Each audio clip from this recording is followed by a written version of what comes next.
Thank you for joining us for New Life Today. I am your host, Pastor Greg Tipton, and I'm here with my good friend and one of our fellow church leaders, Brett Johnson. Hey, how you doing? Nice to be here today. It's good to have you. And today we are going to talk to you about raising our children. Who is responsible for our children? And we're going to talk about some things that have transpired through the education system and a whole host of things. So stay tuned. We're going to get right into that.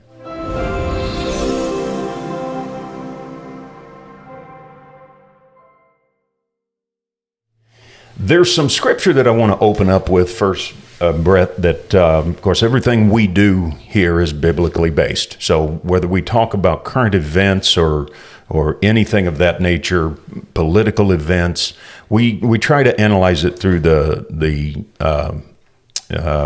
lens of Scripture.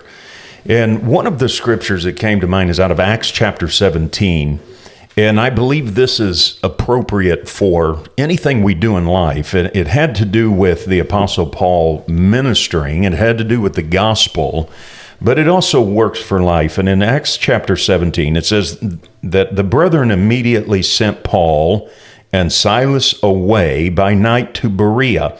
He had been in Thessalonica, and he wasn't well received by the Jews there. And it says they sent him to Berea, and when they arrived, they went into the synagogue of the Jews. It says in verse 11, now these were more noble-minded than those in Thessalonica. He said, for they received the word with great eagerness, examining the scriptures daily to see whether these things were so. So in our topic today, who's responsible for our children, or, whether it be in their raising and their education, in their getting ready for life, who's responsible? I believe one of the things that we have to do is we have to listen to both sides of the coin, or look at both sides of the coin, listen to both sides of the argument, and then we have to study those things out and come to a good conclusion. And I'm going to give one more verse of scripture here out of Psalms. It comes out of Psalm chapter 127 and verse 3, where the psalmist writes, he says this, behold, children are a gift of the Lord, and the fruit of the womb is his reward. So here's the picture that the psalmist is giving to us. He's saying that God has gifted us children, but there's a responsibility in the gifting of those children, and that is to return them back as a reward to the Lord. So we raise them in the fear and the admonition of God, first and foremost, and we get them ready for life. And so that's some of the stuff that we're kind of missing in life right now, is how to correlate that thought. So in having talked about that, we've got some material that we're going to cover, and I want to get your take on some of these things that we've looked over and talk about them. And here's the first thing that I want us to cover was the news had come out that the Virginia School Board Association quits the National Association, and it cites a persistent pattern of dysfunction, is what they cited in their letter to the NASB on October the 4th of 2021. So, having said that, there's some things here that is pretty interesting. And one of the first things I want to cover is, do you yourself think that this is a bigger picture of things to come? Because just citing off of what they said, 26 states have distanced themselves and 13 states have withdrawn membership from the NSBA. Now that's huge. So is this a bigger picture of things to come? I think it is. I think that this is just the beginning, tip of the iceberg, as you would say.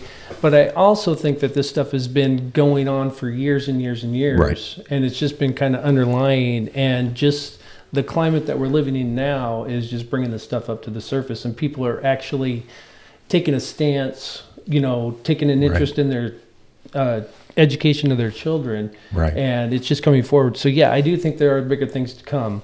Like we were kind of talking off the air a little bit, you talked about the pattern of a dysfunction. Right. That would indicate that this has been boiling up for a while, because the pattern of dysfunction just doesn't start with one item. That's not a pattern, right? A pattern is numerous things. Right. So yeah. Right. Well, it's kind of, as you mentioned, we were just chatting a little bit before we came on air. And one of the things is like when it comes to dealing with the law or preparing for a case, you have to have a preponderance of evidence in order to be able to bring it, to whatever the powers that be that make the determination that it goes to court. And that's kind of what the language here implies, is that they cite a persistent pattern of dysfunction. So you kind of have a preponderance of evidence. It's not just any one thing. And to kind of steer back and go back to what we're looking at, it said school boards in 26 states have distanced themselves. So you've got half of the states, a little better than half the states, and some of the territories that have backed off and said, "Well, we're gonna kind of cut some ties here. We'll remain part of it, but we're going to put out some talking points that distance us." And then 13 states that withdraws. Now, here's the magnitude of this action: is that you have 90,000 board members across the country and 13,000 school districts across the country that belong to this.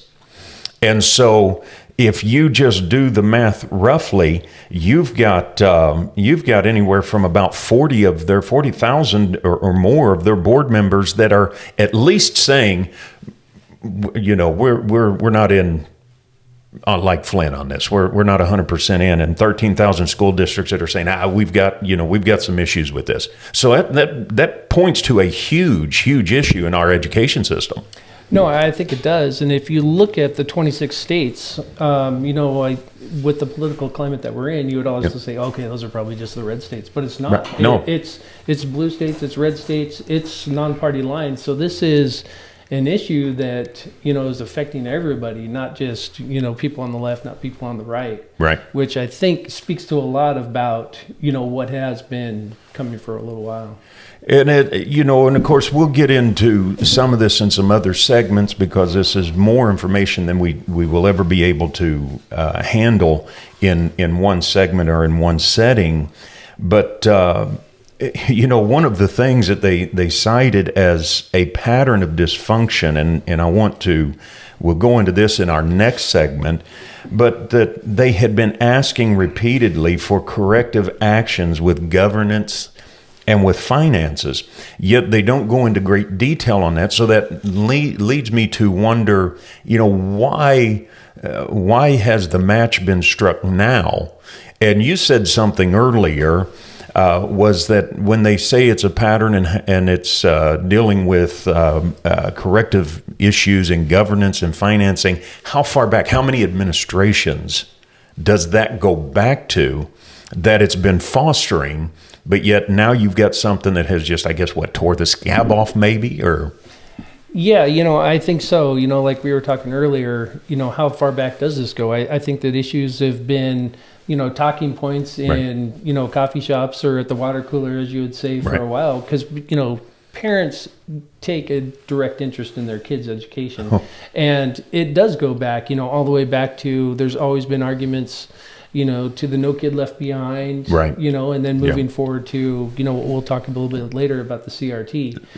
Yeah, and even with, you've got No Child Left Behind, you've got school vouchers, that there has been, so much back and forth, to the argument of chartered schools. Mm-hmm. So many of these things. There's been so much, and I can remember going back. My dad had a private school when I was a kid growing up, and we attended that. And I can remember even in my younger grades, middle school, 5, 6, 7, 8, I can remember how hard they were fought mm-hmm. by the not really the public schools, but as much as these very members, not these very members, but anyway, these entities, these types of boards in that, and different things that they were fought. And of course, it's always, if you follow the money, it's always a money issue, mm-hmm. right? So when they lose students, it's always a money issue there. But I can remember going back and still seeing the fight against before there was school vouchers, before there was No Child Left Behind, before there was private or charter schools, the fight that was there to try to pull them into the public education system. And the thing is that when you and I were growing up, my parents thought the public education system was horrible from when they were kids. And now we look at it and say, we never had to deal with that, in the public education system when we were growing up. And it seems like it has progressively just kind of moved until this boiling thing has just... Yeah, I think so. With charter schools, that has always been a hot topic, from Right. I remember when I was growing up as well. But to turn this back towards a biblical base, Yep. that most charter schools are based off of the foundations of the Bible. Correct. Yep. Judeo-Christian principles. That's right. Yeah. And unfortunately, we know we're living in a climate today where they're doing everything they can to take that out Right. of the public schools. Right. And from the foundational beliefs that we believe in, that's a major issue that, we have to bring up. Right. Is we don't want to see those foundations gone. And that's why you're seeing more of these charter schools pop up now. Right. And homeschooling, because they're Right. able to instill, the foundations, which many of the parents believe in. Well, and I think you're going to continue to see that trend grow. I know across the country, schools are dealing with a drop in not attendance, but in enrollment and so many things that are going on. And we're going to talk some more about that in a later segment. But, the Virginia School Board Association leaving the National School Board Association is news that is newsworthy. Mm-hmm. It's information that's newsworthy. And we're going to look in another segment at what caused it. And so we want everybody to stay tuned. Don't leave. Listen, if you enjoy what you hear on New Life Today, because we deal with a host of topics, we deal with prophetic topics, we deal with biblical topics, doctrinal topics, we deal with current events, things that are important. And we try to do it in a spirit of meekness and in love. And if you enjoy it, do us a favor, subscribe to the New Life Today channel, share the videos with somebody, and give us a shout out and ring that little bell. Let us know that you are enjoying these programs. That's all we have time for in this segment. We'll be looking for you in another one. As always, I'm praying for you. God bless you. We'll see you on the other side.